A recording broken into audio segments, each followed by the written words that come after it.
नमस्कार, मैं पुष्कर सिंह कोरूंगा शिखर साहित्य अकादमी के डिजिटल प्लेटफॉर्म पर एक बार आप सभी का हार्दिक स्वागत व अभिनंदन करता हूं। दोस्तों, जैसा कि घर पे सकुशल होंगे और कहीं न कहीं जो है अपना और अपनों का ख्याल करते हुए अपनी स्टडी, अपना अध्ययन, अपना जो भी कार्य है उसको निरंतर व कंटिन्यू कर रहे होंगे। दोस्तों, आज मैं एक महत्वपूर्ण टॉपिक पर चर्चा करने जा रहा हूँ। टॉपिक की चर्चा की अगर मैं बात करूँ तो उससे पहले जो है कुछ प्रेरणा या पंक्तियाँ के माध्यम से मैं शुरू करूँगा, या थॉट के माध्यम से, या चिंतन या विचार कह लीजिए इसको। देखा जाए दोस्तों, ज़िंदगी की आधी शिकायतें ऐसे ही ठीक हो जाएं यदि लोग एक दूसरे के बारे में बोलने की जगह एक दूसरे को बोलना सीख जाएं। तो ये कहीं ना कहीं एक महत्वपूर्ण विचार हो सकता है। और आज की टॉपिक की अगर हम बात करें दोस्तों, तो आज एक कहानी है। कहानी का जो प्रेरक प्रसंग है या शीर्षक है वह है दोस्तों अहंकार की सज़ा। होता क्या है दोस्तों, एक बहुत ही घना जंगल था। उस जंगल में एक आम और पीपल का भी पेड़ था। एक बार मधुमक्खी के झुंड उस जंगल में रहने आया, लेकिन उन मधुमक्खी के झुंड को रहने के लिए एक घना पेड़ चाहिए था। अब क्या होता है दोस्तों, आगे रानी मधुमक्खी की नज़र एक पीपल के पेड़ पर पड़ी। तो रानी मधुमक्खी ने पीपल के पेड़ से कहा, हे पीपल भाई, क्या मैं आपके इस घने पेड़ की एक शाखा पर अपने परिवार का छत्ता बना लूं? तो फिर क्या होता है दोस्तों, आगे पीपल को कोई परेशान करे यह पीपल को पसंद नहीं था। अहंकार के कारण पीपल ने रानी मधुमक्खी से गुस्से में कहा, हटो यहाँ से, जाकर कहीं और अपना छत्ता बना लो, मुझे परेशान मत करो।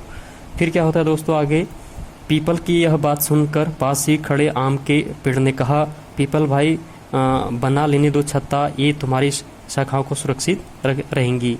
अब क्या होता है दोस्तों, आगे पीपल ने आम से कहा कि तुम अपना काम करो, इतनी ही चिंता है तो तुम ही अपनी शाखा पर छत्ता बनाने के लिए क्यों नहीं कह देते हैं। फिर आगे क्या होता है, इस बात से आम के पेड़ ने मधुमक्खी रानी से कहा, हे रानी मक्खी, अगर तुम चाहो तो मेरी शाखा पर अपना छत्ता बना सकती हो या बना लो। फिर क्या होता है, इस पर रानी मधुमक्खी ने आम के पेड़ का आभार व्यक्त किया और अपना छत्ता आम के पेड़ पर बना लिया। फिर समय बीतते गया और कुछ दिनों के बाद जंगल में कुछ लकड़हारे आए और उन लोगों को आम का पेड़ दिखाई दिया और आपस में बात करने लगे कि इस आम के पेड़ को काट कर लकड़ियाँ लिया जाए। फिर क्या होता है, वे लोग अपने औजार को लेकर आम के पेड़ को काटने चले। तभी एक व्यक्ति ने ऊपर की ओर देखा तो उसने दूसरे से कहा, नहीं, इसे मत काटो, इस पेड़ पर तो मधुमक्खी का छत्ता है, यह ही उड़ गई तो हमारा बचना क्या हो जाएगा, मुश्किल हो जाएगा। फिर आगे क्या होता है, उसी समय एक आदमी ने कहा, क्यों ना हम लोगों को ये पीपल के पेड़ ही काट लिया जाए, इसमें हमें ज़्यादा लकड़ियाँ भी मिल जाएंगी और हमें कोई खतरा भी नहीं होगा। फिर क्या होता है, वे लोग मिलकर पीपल के पेड़ को काटने लगे और पीपल के पेड़ का दर्द के कारण जोर जोर से चिल्लाने लगा, बचाओ बचाओ। और आम को पीपल की चिल्लाने की आवाज़ आई तो उसने देखा कि कुछ लोग मिलकर जो है काट रहे हैं।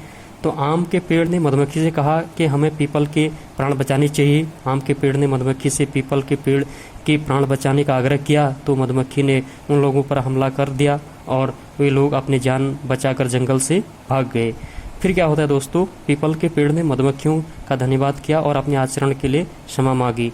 तब मधुमक्खियों ने कहा, धन्यवाद हमें नहीं, आम के पेड़ को दो जिन्होंने आपकी जान बचाई, क्योंकि हमें तो उन्होंने कहा था कि अगर कोई बुरा करता है तो उसका मतलब यह नहीं है कि हम भी वैसे ही करें। अब पीपल को अपने किए पर पछतावा हो रहा था और उसका अहंकार भी टूट चुका था। पीपल के पेड़ को उसके अहंकार की सज़ा भी मिल चुकी थी।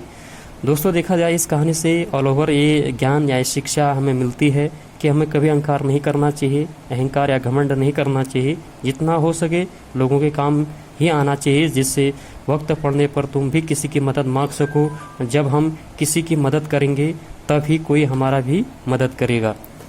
और लास्ट में यही है दोस्तों, सदैव खुश रहिए, प्रसन्न रहिए। जो भी आपको मिला है, जो प्राप्त है, वो कहीं न कहीं पर्याप्त है। जिसके मन मस्त हैं उसके पास समस्त है। तो एक